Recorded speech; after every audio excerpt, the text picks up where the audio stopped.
It was a test. Those elections were a test of our democracy. And our country acquitted itself admirably. There was no civil strife. There was no protest. There was no resistance. There was no refusal to hand over. That is also very, very important. The government that took over is remarkably a coalition government, made up of, in the main, 3 political parties: the Botswana National Front, the Botswana People's Party, and the Alliance for Progressives. It's very, very important for us to appreciate the significance of a coalition government. A coalition of the nature that we have has brought together 3 disparate entities, different in certain respects. The Botswana People's Party is the oldest political party, or one of the oldest political parties in the country, influenced in its formative stages and in its politics by the Pan-African spirit that permeated and was imported into Botswana from South Africa. Their rallying cry is land, the land question. Is a fundamental question for our country. The Botswana National Front was informed by the need to unite all people in Botswana, really, but the then opposition parties, bring them together under something they called a united front. The animating concerns there, aside from unity, were issues of control over the economy and the resources of the country by Batswana. Then we have the Alliance for Progressives, which in tone and tenure is a liberal party,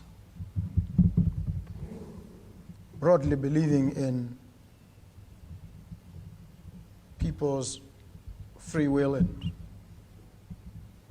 their ability to run their affairs, and should do so with little or no interference from the state. These 3 came together. It was a difficult exercise.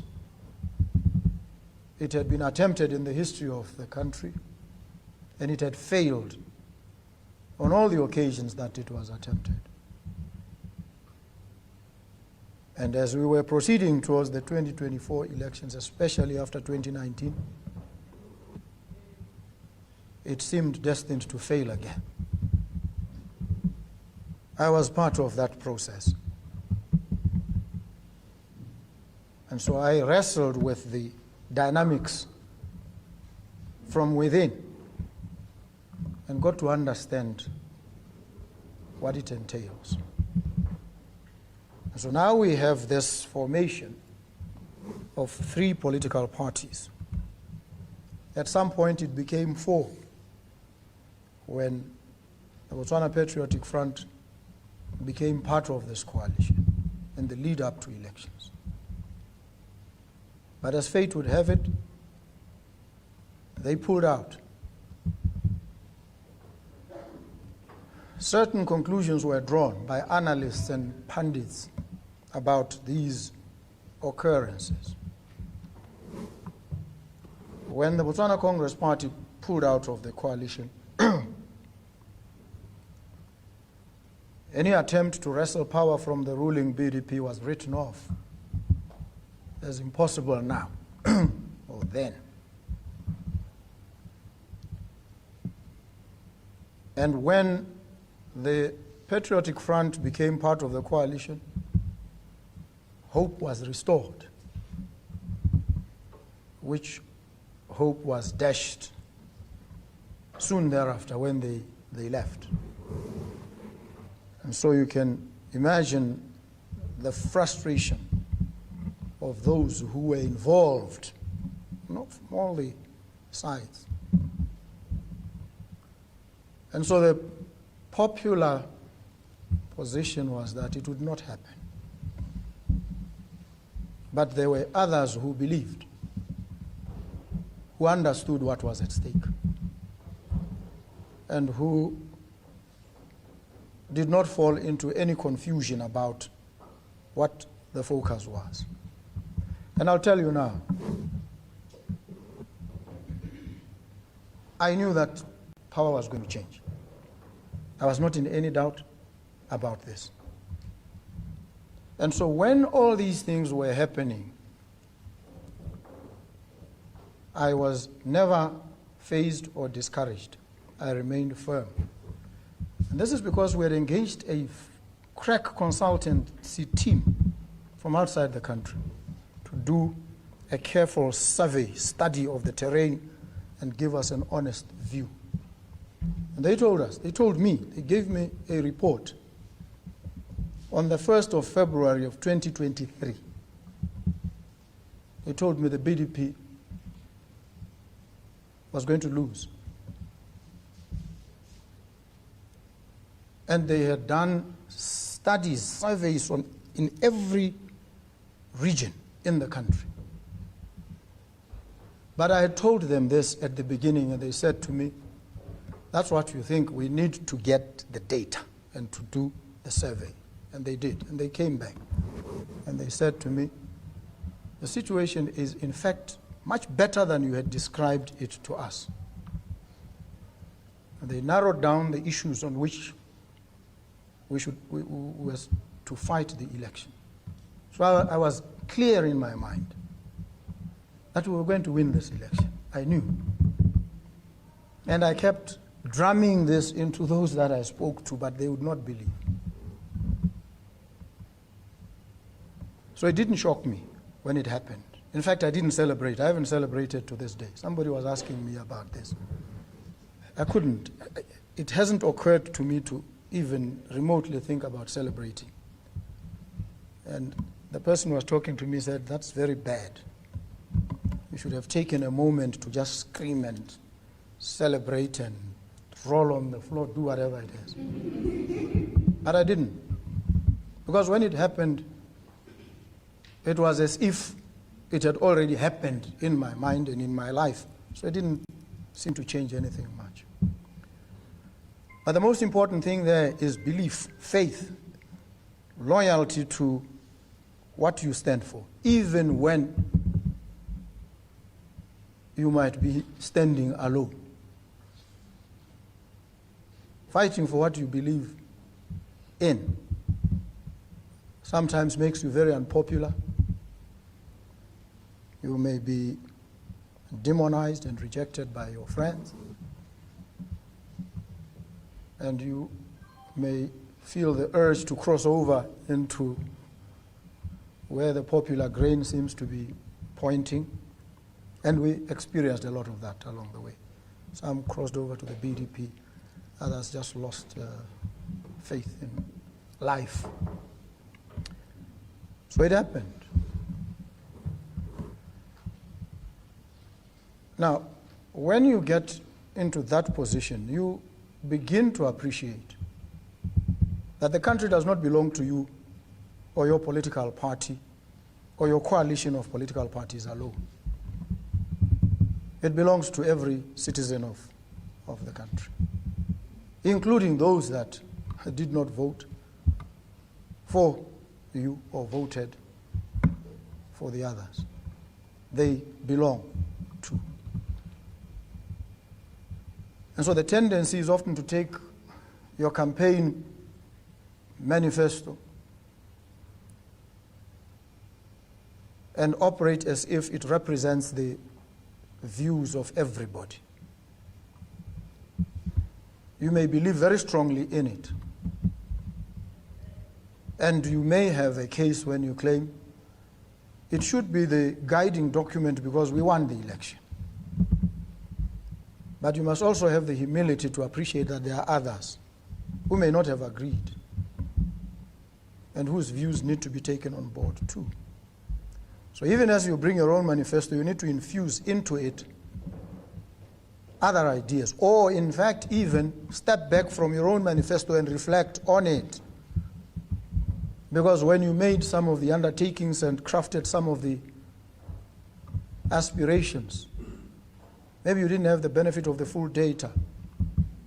Maybe you didn't have the benefit of expertise, which is very important. So when you get there, it is always wise to step back and reflect anew, which is what had to happen. And when you are at that point, those who were with you start accusing you. We're not doing what we signed up for, because they think that's the gospel. It's not. It represents the aspirations of those who sat and crafted it, but there are others who didn't, whose views should also be taken on board. And we are able to do this because we are a coalition anyway, where we have to take on board the views of at least 3 political formations. Why would we not be able to listen to others, even outside of this coalition? So the policies and approaches of the government, your government, must reflect different views and perspectives. So the march forward is not going to be a march to the habitual beat of a single drum. It's a symphony. Others will come in and feed into this musical space. And they must be listened to as well. The real problem with people who call themselves politicians is that they, when they speak, tend to think they are speaking gospel truth. Their views, sometimes they are unanchored speculations and suspicions. They elevate to the level of gospel, but they are not. They are just views. That they are being uttered by a person who calls himself or herself a politician doesn't make them any better than any of the views that you yourselves present. And so the best way of going about is to anchor our approaches and our interventions and our programmatic engagements on data, on evidence. And that involves constant dialogue, constant engagement, constant debate. It is never final. This, I think, we need to understand. And so we said that at the heart of what we're going to do is promoting and assuring people of their fundamental human rights. And they are enshrined in the Constitution of the country. You know them. You can read it from Section 3 all the way to Section 16. It will tell you what rights you have. Section 4, you have the right to life. Section 5, you have the right to liberty, not to be arrested arbitrarily or without cause. Section 7, you are protected against inhuman and or degrading treatment or punishment. Section 9, your right to privacy. Section 12, freedom of expression. Section 14, your freedom of movement. They are all spelled out there. in the Constitution. And then there's an enforcement in the same Constitution at Section 18. It says, where your rights have been, are being, or are about to be violated. 3, they have already been, they are in the process of being, or they are about to be violated. You can run to the courts and seek protection. And sometimes, in fact, most of the time, you seek that protection against the state itself, against the government. So even as we enjoin government not to violate your rights, we provide, the Constitution provides, because it understands that the state may violate your rights. In fact, the majority of times, the state does violate your rights, actively sometimes, by commission, and even passively by omission. So the state actively violates your rights if it comes and arrests you without any reason. A policeman just comes and picks you up. That's an active violation. But there's a passive violation where certain things that ought to happen don't happen because the state is detached. It's not doing what it's supposed to do. So the state is supposed to protect you. And the person who is the arrowhead, at the head of the state, the president, who under our Constitution has almost unlimited powers,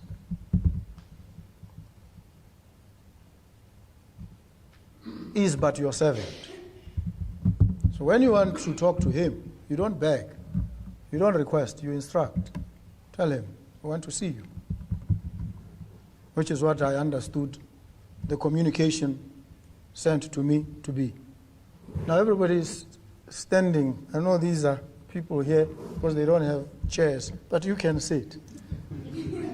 I stand because in my professional life, when I address the courts, I do so on my feet. And so let it not be because lest you feel your rights are being violated. So that is the first understanding, the engagement between yourselves and me. If there's master and servant there, I'm the servant. You are the masters. And so when you summon your servant to come to account, the servant obliges, as I have done.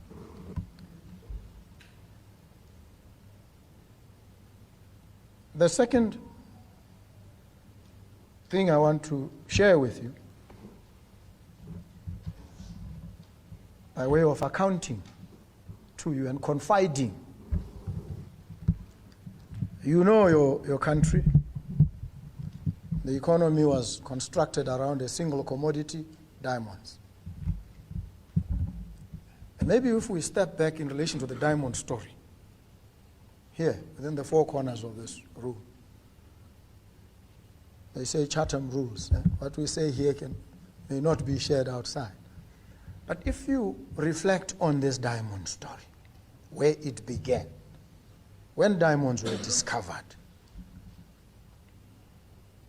and you appreciate that these diamonds were discovered in Botswana, on our soil, deep in the belly of the earth in Boteti, Jwane. They were our diamonds.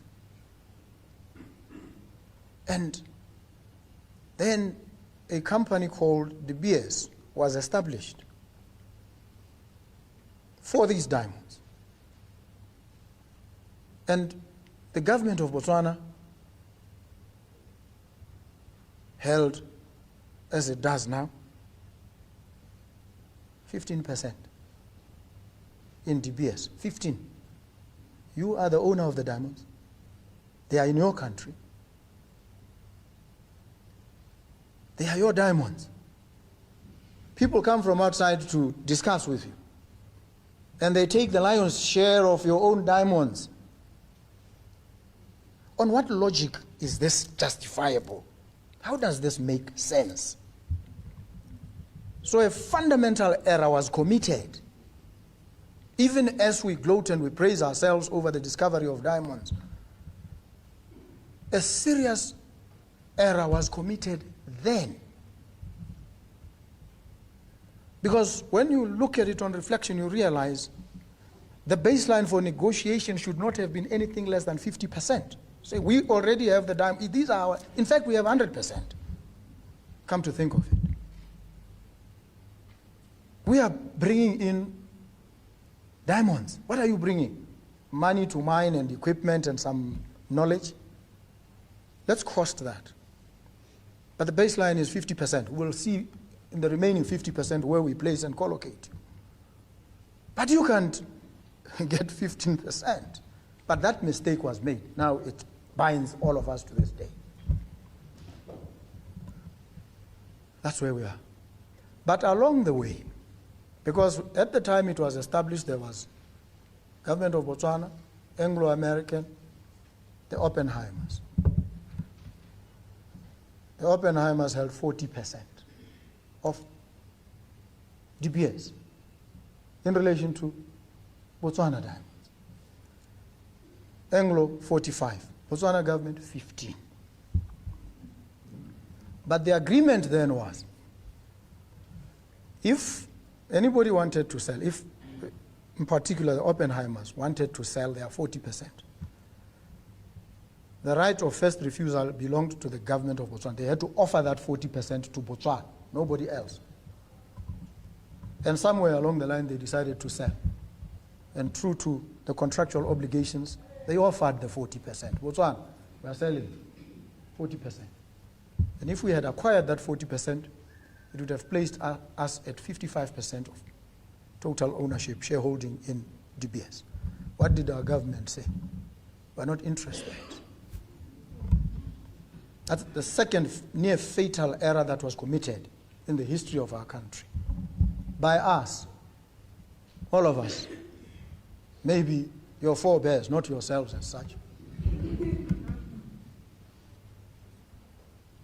So, what does this say? Governments can mess up and mess up real bad. That's why you need to be very careful about constituting a government. Very careful. Don't go with the talk. Check out the substance and the ability to understand these intricacies. Maybe they have a good defense. We didn't understand. We were bullied, whatever they say. But this is where we are now. We sit here, as I stand here, we hold 15%. Because when we refused to buy the 40%, Anglo bought the 40%, and now they are holding 85% in DBS. This is where we are now. Next, the entire burden of marketing our diamonds was given to DBS. DBS marketed the diamonds, you know, in the early 1940s when they went to Hollywood and invested a lot of money. Diamonds are forever. They gave every Hollywood actor some diamond and the diamond story. But along the way, they reduced the investment in marketing. But even at the height of that marketing, these diamonds were not marketed as Botswana diamonds. There was nothing Botswana about the marketing strategy of DBS throughout. So everybody who was buying diamonds bought them without knowing where they came from or caring about the story of the people that own these diamonds. So everybody, diamonds, it's DBS. When you tell them about Botswana, nobody knows about. Yet these diamonds are ours. That was a mistake that we allowed. We countenanced. And so we keep negotiating, or we kept negotiating over the years about our diamonds, because we were now a minority shareholder in relation to our diamonds. This is the reality. Now, this reality has resulted in a situation where the marketing, the selling of these diamonds is done by this company with very little involvement by ourselves. And so they, for some time, told us, no, diamonds were not selling.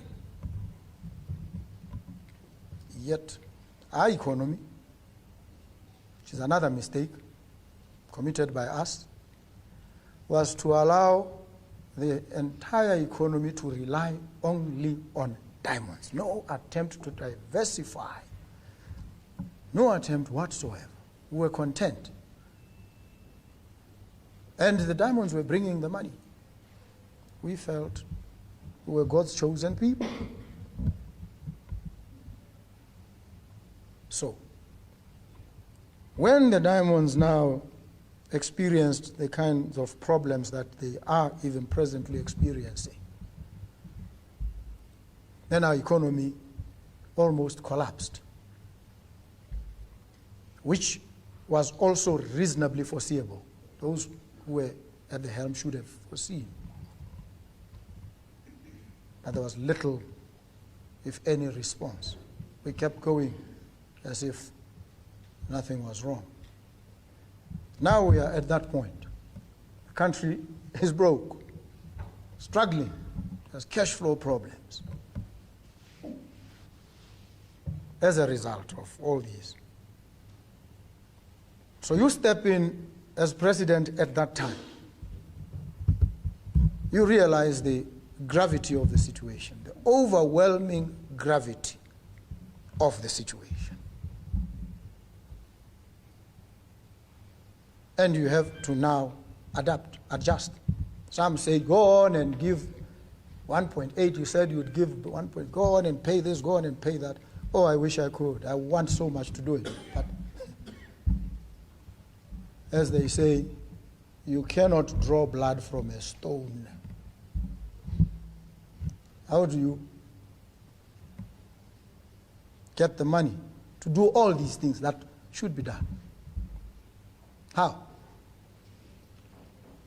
And so others are up. We want a 2.5. Yeah, no, I know. I'm with you.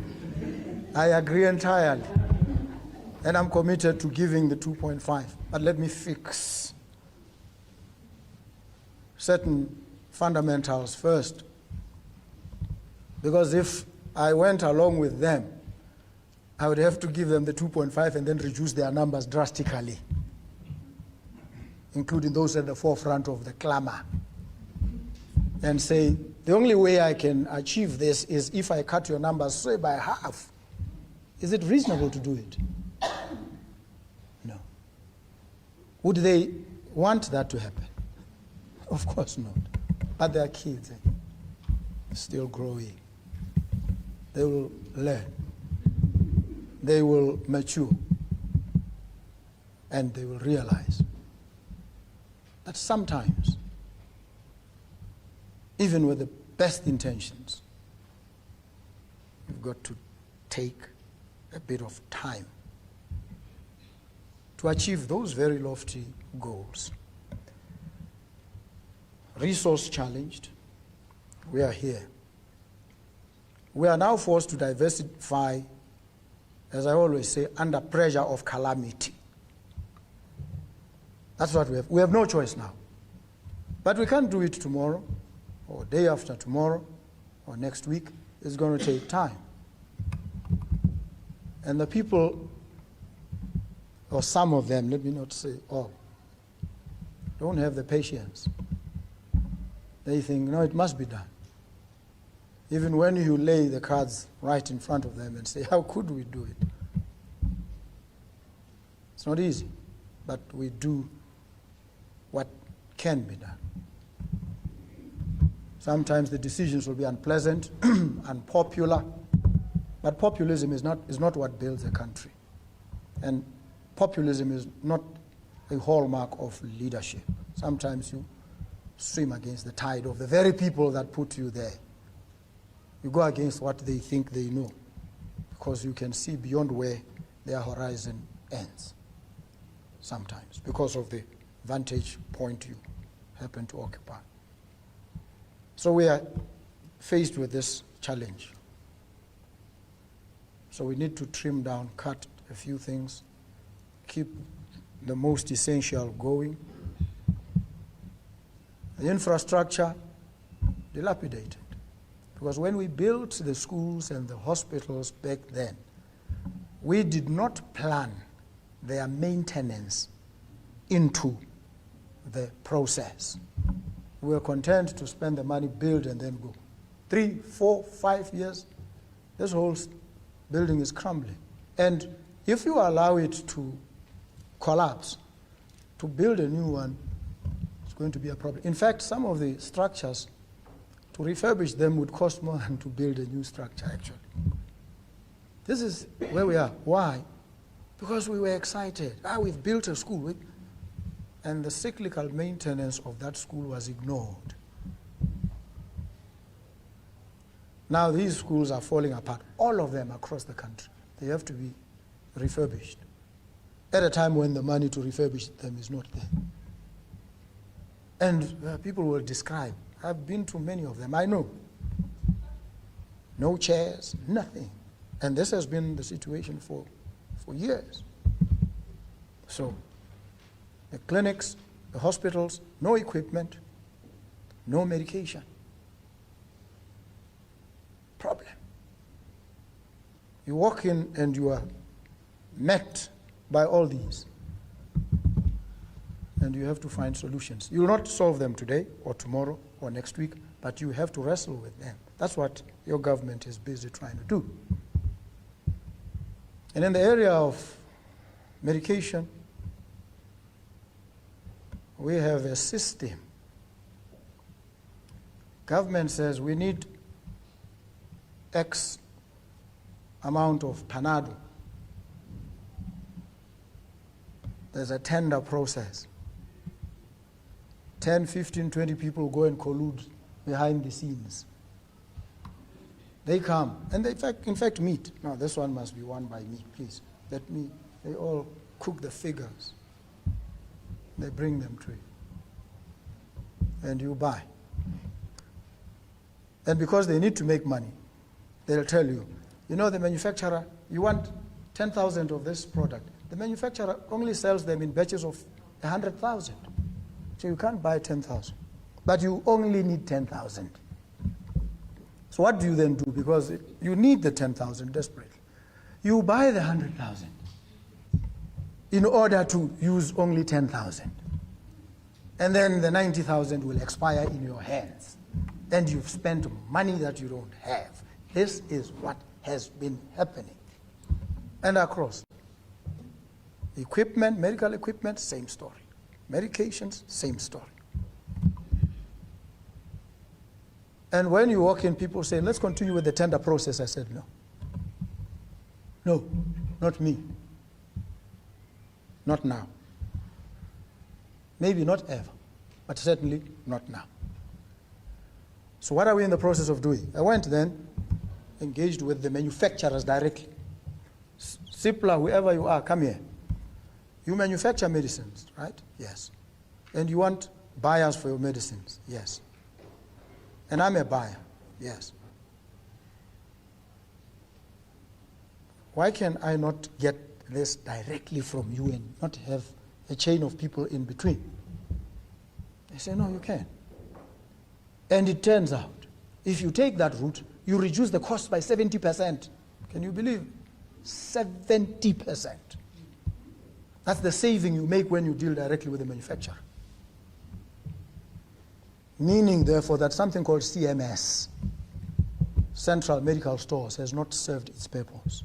What do you do with a government entity that does not serve any purpose except to drain the fiscus? These are some of the challenges to try and repair and to restore. And that's what is going on now. Now, these are not loud. They don't put medicines in the shelves immediately. But you have to go through this process in order to then seamlessly and effectively, affordably roll out medicines to our people. That's what is happening now. As soon as that process is concluded with the Minister of Health, then we'll be able to get all these medicines and equipment. Person travels from Maung, where there's a hospital called Letsulate. For an X-ray, they have to go to Francistown. Because there's either no X-ray machine there or it has not worked, it's not working.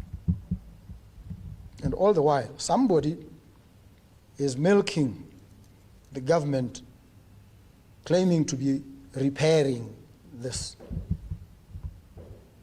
Now, these are the things that have happened and are there. And when you stop them, you don't go in and round everybody up and arrest them as others think. Oh, no, they said at the PAC, they said this thing happened, so why don't you kill someone? No.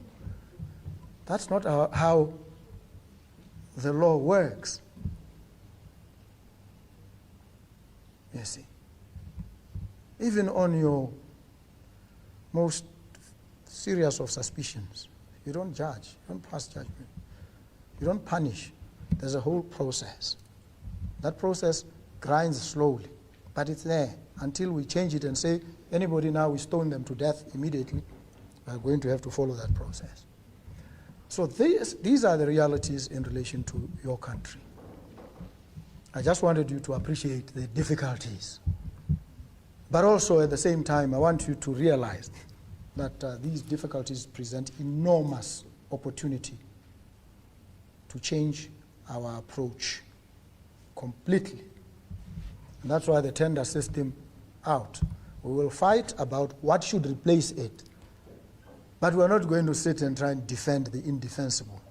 Certainly not with me, because I, as a lawyer, worked in that space. I know how they manipulate these things. I've handled so many of these cases to understand very intimately how they play the game, and I'm not going to be duped. I'm not naive.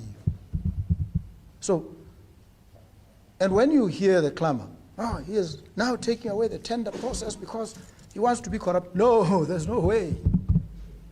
All of them are cartels. They are lined up. They've been playing this game together. And sometimes it's not even played at the highest levels of the permanent secretaries. It's here, middle to lower down. By the time it gets to him for his signature, it's cooked. It's ready for dishing out. And he signs. And when things erupt, they say, President, fire him, fire all these people. Wait, that's not where you start. Let's deal with the systemic problems, and then maybe the firing. But if we fire this one and bring the next one, would we have solved the problem? Changing faces. This is what people are crying out for. Change the faces. How does that solve the problem if it's a systemic problem? The system keeps ticking away. Different new faces. You can't succeed with that approach. So we are here trying to rebuild, and we will. We will, definitely. So we are now looking at massive infrastructure development. Government doesn't have money. They say, well, saying government doesn't have money and there are projects. Yes, the private sector will have to come in. They'll build. In instances, they will operate for a number of years. They will recoup their investment. After a period, we will take the asset back. And when they are running with it, they are also maintaining it. Because we don't want 50 years or 30 years down the line to inherit an asset that is crumbling. No. throughout. And when they do that, they will factor that into the financial model that they present to us. So even a PPP requires careful assessment. And the other challenge that government has always faced is government has always been too slow to act. Slow. I was listening to some radical African called Joshua Maponga. He says, democracy has failed. We want dictators. He says it unashamedly. He says, we want dictators. We want dictators who do the right thing, who dictate the right thing. And you cringe at the proposition, but then you reflect and say, where things seem to work, what holds true is that somebody is in that frame of reference. You might call them a dictator. You might want to examine the approaches of Rwanda. But look at the East Asian tigers themselves. There was something called a hard state. When you have a hard state, it means it's a euphemism for a dictatorship. And those economies, East Asian tiger economies, progressed rapidly. Even Singapore, by the way, had a hard state. That's a debate that we will settle when we review our constitution. Do we want a hard state or do we want the softest, namby-pamby state? That's a debate that will be settled by you. I can only proffer my views when the time comes. But we now have to rebuild, remodel all the institutions, the judiciary, even the legislature has failed. All institutions have failed. The executive, I gave you examples of decisions taken at both the political and the legislative level, and the executive and legislative. All these institutions have failed. So they need also to shine the spotlight on themselves, shine the spotlight on Parliament. Do you have the right caliber of people to represent there? What qualifications, what expertise really do some of these folks have? When they open their mouths to speak, on what authority are they propounding whatever they are saying? I'm just asking. Because sometimes, you can give an opinion because you have a mouth and a voice. You can utter anything you want. It's okay. The Constitution protects you in your folly and your holy folly sometimes. But if you want to be taken seriously, when you give your opinion, in my profession, we check. The only person who can give an opinion or opinion evidence is an expert, and we test the expertise. What expertise do you claim to have? Oh, no, I'm a politician. Okay, okay. That's not expertise, brother or sister. But what expertise do you have? Oh, no, I don't have anything. I'm just have my wild speculations. No, but your opinions shouldn't matter. And when we have to sponsor you to air these frivolous and vexatious opinions on the floor of Parliament, it's a waste of resources. So we need to change how we appoint or elect and whatever we do. So some of these challenges are deeper than surface level. So some think, oh, the legislature is the best place. No, it is not. Certainly isn't. If you were objective, no sentiment, let's audit expertise, experience, exposure. Where have you been? What have you done? What have you achieved? In what profession were you? Did you make any waves in your profession? Oh, no. Then we run into problems. And yet these are the people who must speak all day long.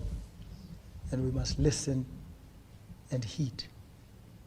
Sometimes it's difficult to take some of the things that are said out there seriously. So opinions must be anchored on facts, on proper analysis. Sometimes people come to Parliament and say, it's written in a newspaper. Say, oh, so it's gospel? Oh, it's written in some chapter in a book. Oh, and then What is it evidence of? Because if there's a claim that is being made in that book or chapter or a journal article, which you want us to take seriously, then we'll need to test it and see whether it stands up to scrutiny. No, we're not going to take it because it's written in some journal. So we need to engage each other seriously, hard, push each other hard, but on facts, on evidence, on viable propositions. This is what we need to do. Don't ask me to arrest and fire people. Tell me why. Why should I fire this person? No, they are suspected. Oh, suspicion. Suspicion? What if the next day it is you who is suspected? Should I do the same to you? Oh, no, not me. Okay, okay. So suspicion works when it relates to somebody else. It wouldn't be acceptable if it were you. Now, this is, when we lay down these bright lines, we lay them for all of us. They don't apply to those who are in this political formation and not to others. No. So that's why I don't care which political party you come from. Come from the PDP or whatever. What you bring to the table must be competence, merit. I'll appoint you. That's just the reality. And when you come from whichever party, even the UDC, and all you are bringing is the membership card, no, I will hug you and I will sit with you. But hey, when we have serious positions where decisions and expertise is required, let's deploy the expertise. Let's now attempt as best we can to be meritocratic as a country. So these are some of the challenges that we face. And so they affect our ability to respond to many of your own niggling problems. So when you say you want to be assisted to celebrate independence, very, very, very good thing. It would be nice. Our national identity, people must see. You are ambassadors wherever you are. But do we have the resources? At least at this point, no. The embassies are complaining. The buildings there also require maintenance. The resources are not there yet, but they'll be there. They will be there. Why? Because the diamonds are still there, under the soil, in Joanne. They are still there. So if the diamonds are there, how is the country broke? Now they are not being sold. Who is selling? The DBS. Then DBS is not doing its job. Maybe we should take over and sell them ourselves. That's what we should do. And that will be deemed very radical. Now this guy is a label.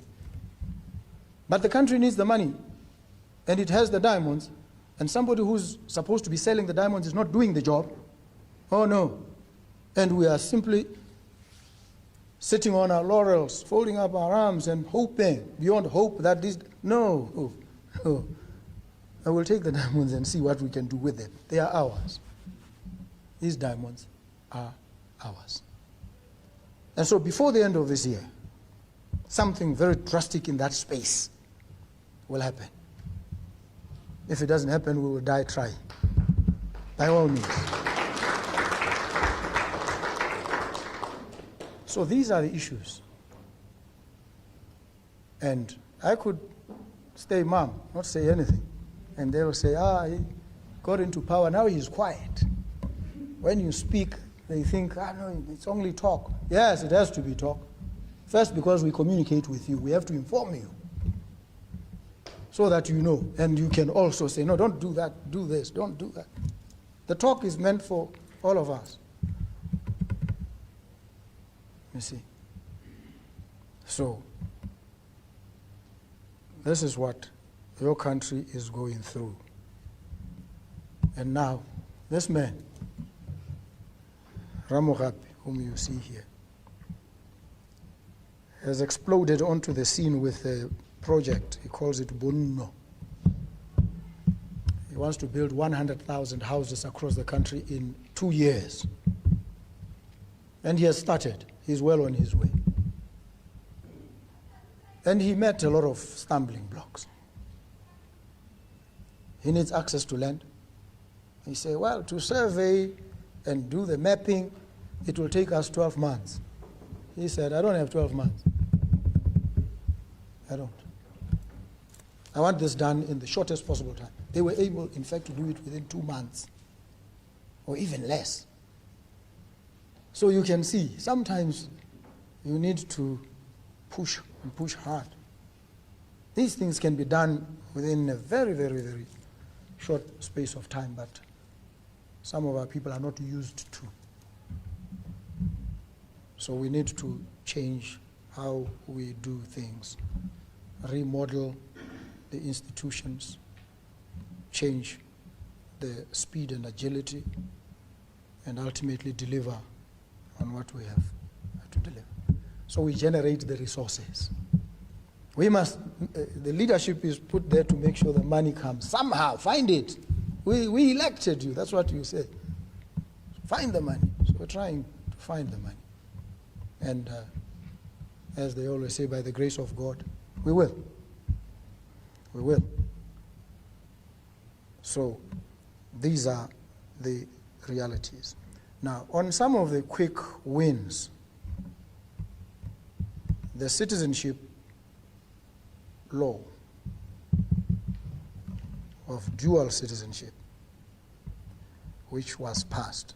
When they brought it to me for signature, I actually refused to sign. I said, no, not signing it. Go back and do a better job. Because it says dual citizenship means two. I said, no. Must be multiple.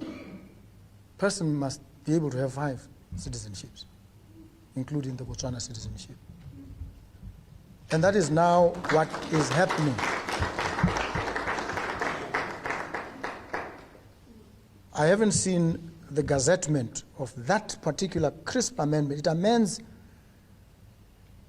the definition in the Citizenship Act,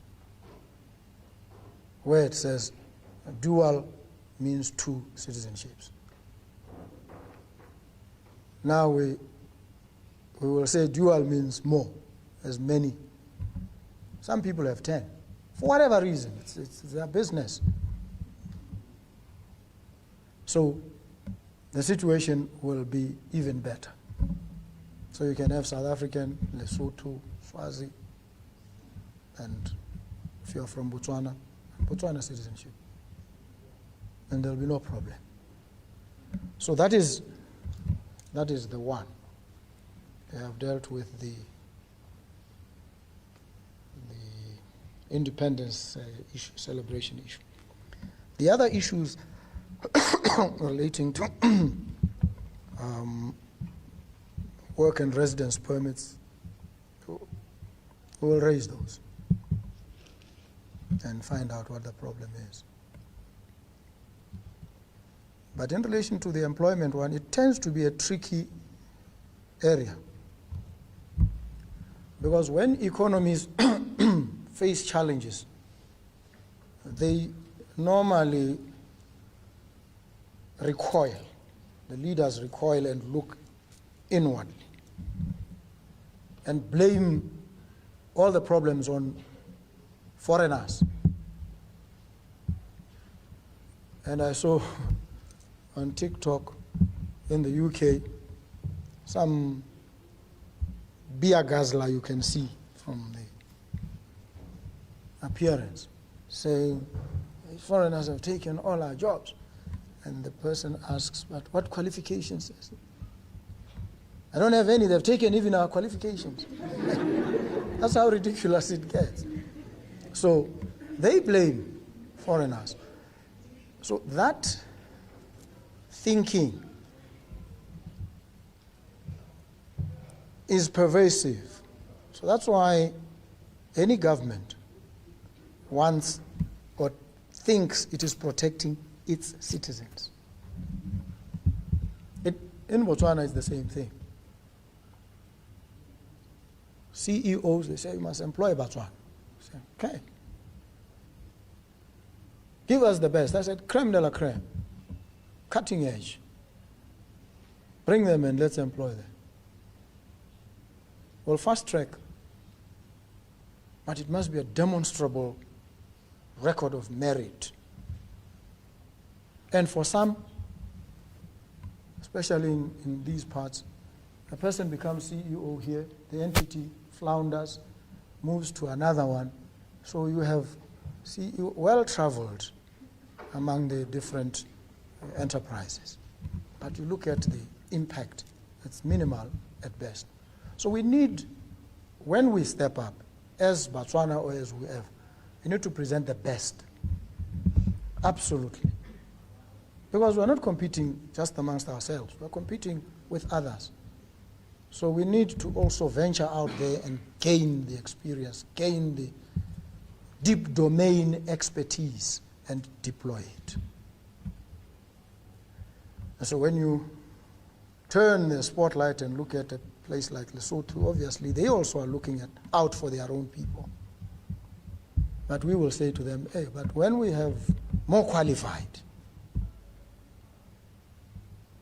markedly more qualified, please consider our people. We will make the argument. And we will employ their people as well if they are the best. So these are some of the issues that we have to deal with. But we have now had to change the way we do things. That's why we were launching, before I came here, what we call the Economic Transformation Program. We're transforming everything. Health sector, transform. Education, transform. Everything has to undergo transformation.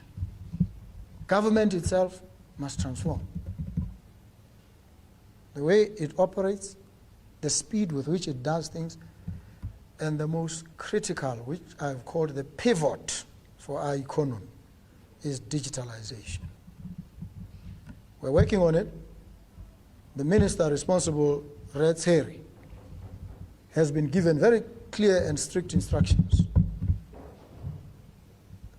that he'll get fired if digitalization is not achieved by the end of this year. And he's alive to it, he knows, and he says, I welcome that challenge because I will deliver. Because we want you to be able to renew your Umang from wherever you are. Get onto an app or whatever and get on with it. Driver's license, passport, all these things must happen seamlessly. We're also going to have to capture all the data in relation to land ownership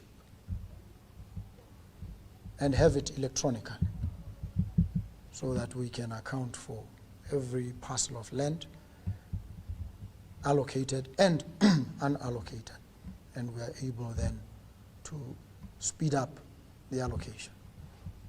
In Estonia, they say, people don't apply for anything. They have all the information.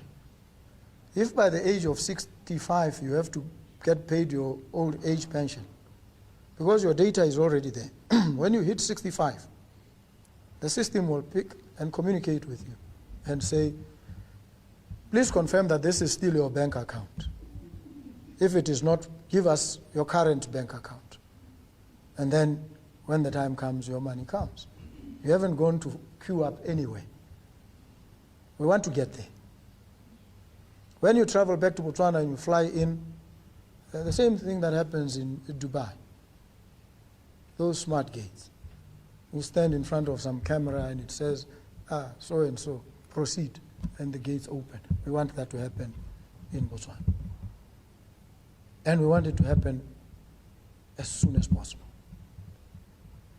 Now, when we do some of these things, there are a number of approaches. You can run around the world and claim to be benchmarking. But one of the easiest and the quickest ways is to find those who have done these things.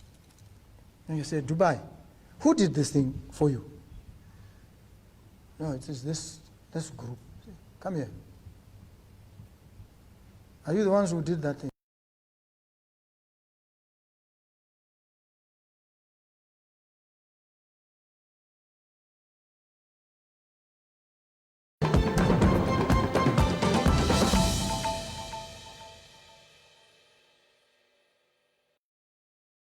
Re mapalamente a mo lehatsheng la Botswana re kopana mo diphuthego le mapalamente a mahatsho a mangwe go bidiwa go te SADC Parliamentary Forum where we meet with other SADC countries.